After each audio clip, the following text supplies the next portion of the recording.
Studying chess openings can be a lot of fun, but sometimes it can be a little bit dangerous as well.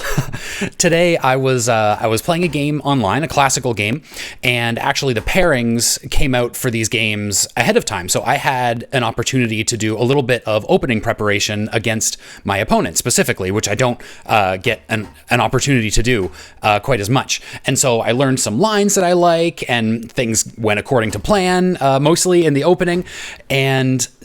But then as I was executing one of the plans that I knew from this opening, something went horribly wrong. And it was a very good game, a very instructive game. And especially, I think it was instructive in sort of understanding when to be careful with opening preparation, because sometimes it works and sometimes it doesn't. And I'd like to show you why in this game. So let's dive in. So this was the game. And so I was playing with the white pieces, and I knew that my opponent liked to play the French defense. And I actually took this as an opportunity. I haven't ever really learned anything great against the French, so I decided to, look up a few YouTube videos and try something out. So I played the advanced variation, and this is all pretty much mainline. Move order is a little bit funny. And then in this position, I was expecting black to capture here, but I think this is just kind of a bit of a move order issue where white can actually capture this pawn.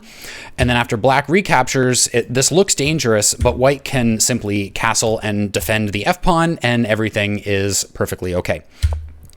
So black played a5, I brought the knight over, and then after playing a4, I played b4. This was all prep, capturing en passant, and then knight takes b3. And this is kind of the position that I was going for. There were a few different lines in my preparation and a few different ways to do it, but the idea is that this c-pawn is isolated, yes, but it's also kind of controlling this knight from moving forward. And probably I'm going to snap off that bishop with my knight at some point, bring the rook over to the b file, bring this rook over to the e file, and defend that pawn, and just have kind of a nice attacking position, which is the kind of position that I enjoy having. So at this point, I'm out of prep. After knight ge7, I played queen c2, which the engine doesn't like, but I felt pretty good about this move. The problem in this position is I was having a little bit of trouble getting developed. One possibility would have been to just snap off that bishop immediately, but I didn't think I could play rook b1 right away because this pawn is hanging, and I couldn't play e1 or rook e1 because then of course the bishop captures on f2, and also I wanted to play bishop e3 at some point, but I wanted that to come with a tempo on the queen, so I wanted this bishop to be out of the way first. So the computer actually likes queen e2, but an even better move that I think would have made sense for me is rook b1 anyway. So it does hang this pawn, but it's interesting if you calculate it a little bit. The pawn is kind of defended tactically because after black takes, I can grab the bishop, and then after queen takes, I actually take this pawn. And black does win a pawn here, but after bishop e3, the computer is perfectly happy with white's position here. Black can't castle, as I've indicated there, because this bishop is under pressure. White has really great activity. White's king is very safe. This is perfectly fine for white. But I didn't see that. I just saw that it was hanging a pawn, and so I decided to do this, which seems nice. It's covering that pawn, so if I trade here, then this pawn is defended. It's covering this pawn. And the other nice thing about this is it's putting a lot of pressure on this h7 pawn, which is preventing black from castling, which is something that I managed to maintain through the whole game, actually, which was kind of nice. Black played knight g6, putting some pressure here. I decided to trade off that bishop, and then I played bishop e3, and I labeled this as an inaccuracy as well because it doesn't really accomplish anything yet. This pawn is under pressure, and I probably should have just brought the rook over to defend the pawn. After bishop e3, it does come with a tempo on the queen, but then the queen just goes to a3, and there's nothing more to be done. This pawn is under pressure, and so it's kind of tying my pieces down. So I actually just moved the bishop back, which, it's not really the kind of thing you want to do, but I feel like it was probably the best move in this scenario, just to get rid of that queen on that powerful square.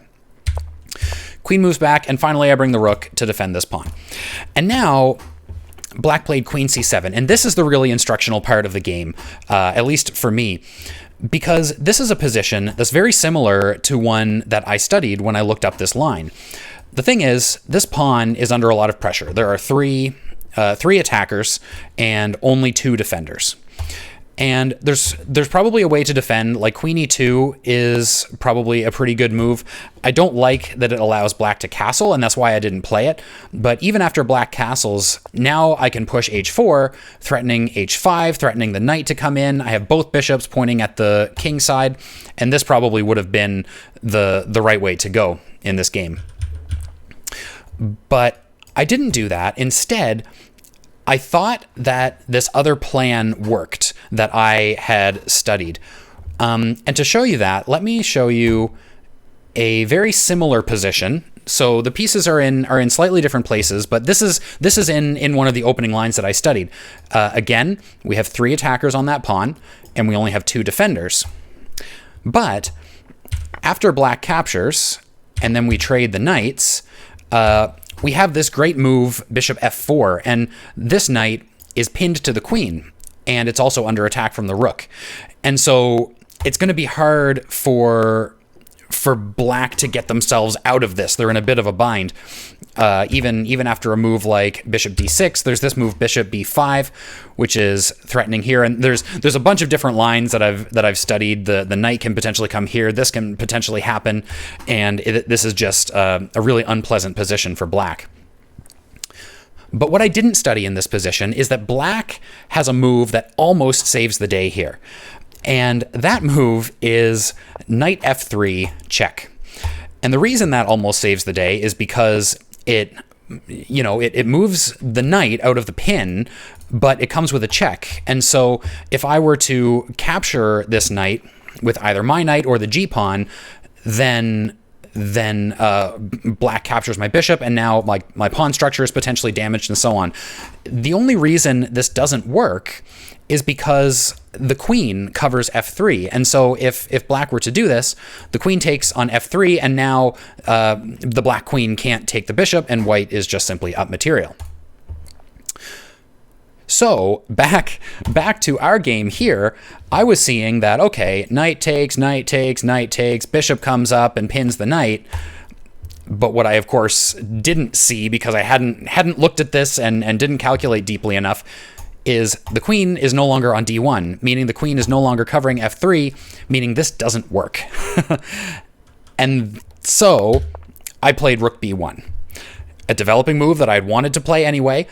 And this move assumes that black can't take this pawn, or at least if they do, they can't maintain their material advantage.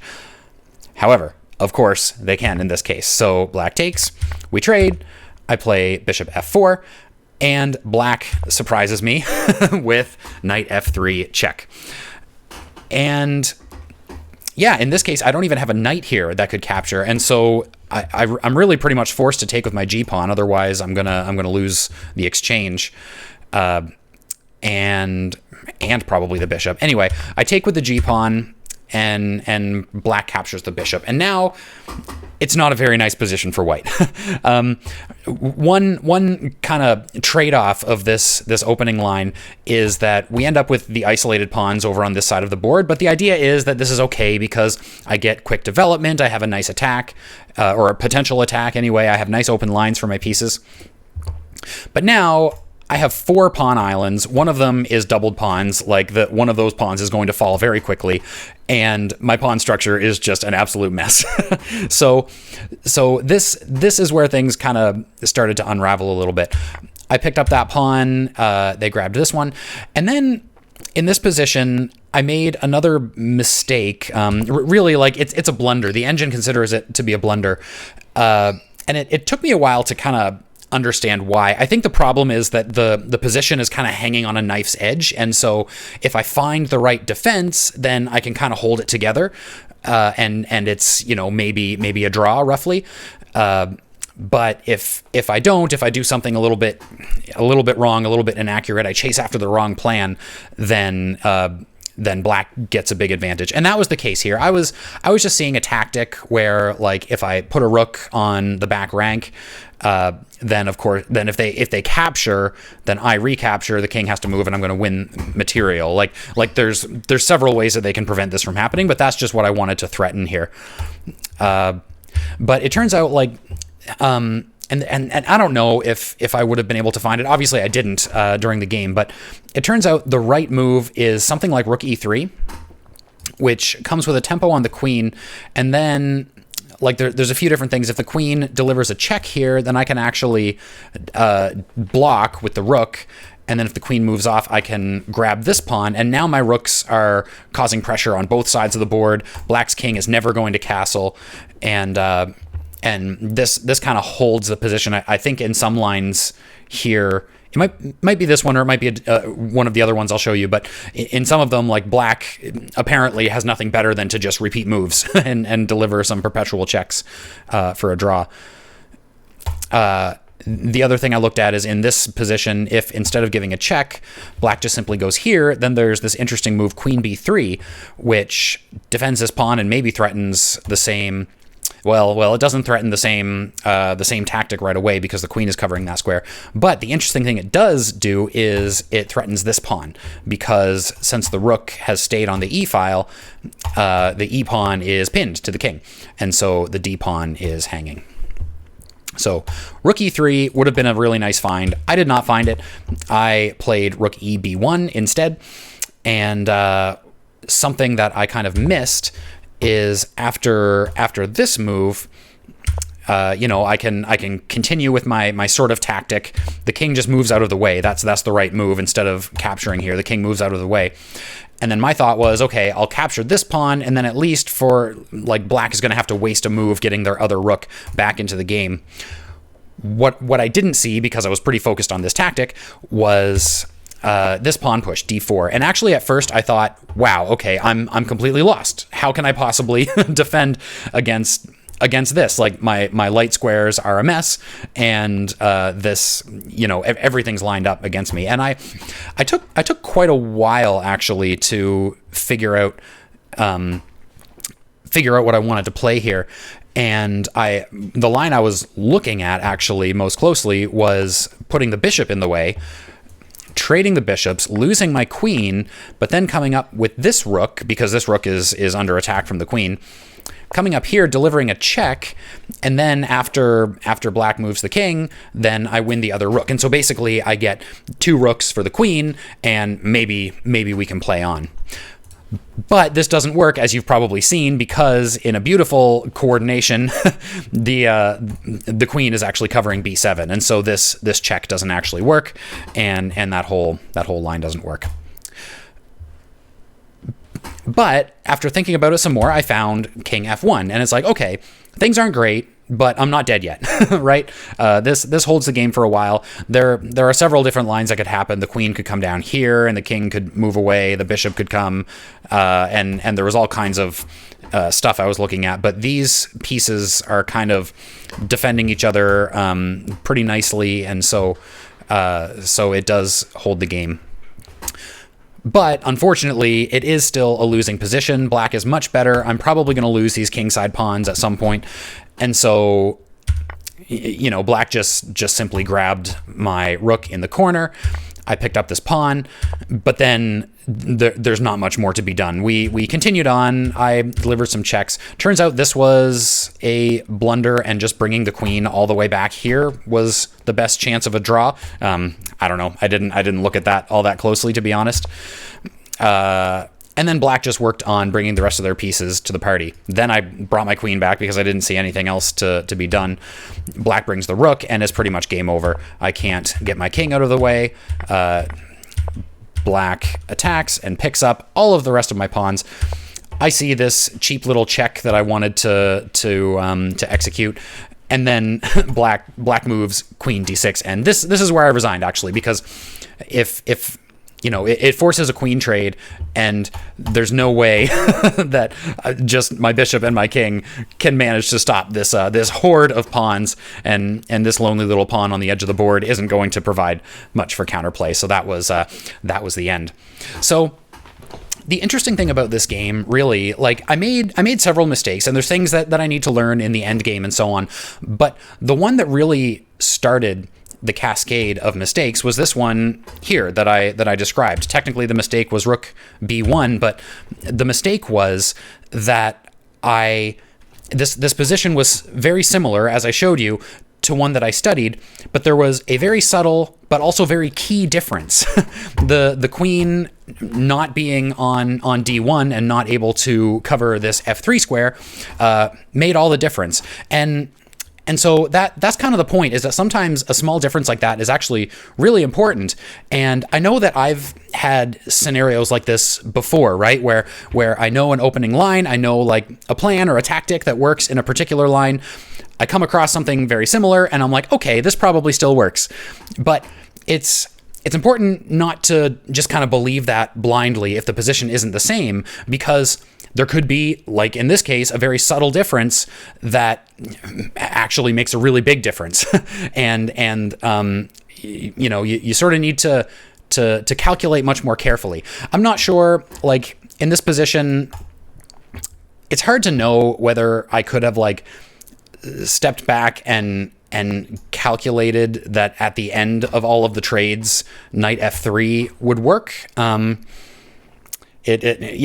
can't say with confidence that you know, even remembering this lesson, I would have necessarily found that. But maybe I would have been suspicious enough to say, okay, I'm not sure if that tactic works because it's a different position and I'm just not 100% clear on my ability to calculate this. So let's just play it safe and bring the queen over to e2 and add another defender to that pawn, and then continue from there. Maybe on the next move, I'll bring the rook over or something like that, right? So anyway, pretty interesting game. Let me switch my camera here. I hope you enjoyed that, and I hope you learned something. If you did enjoy that video, please hit that like button and subscribe if you'd like to see more like this.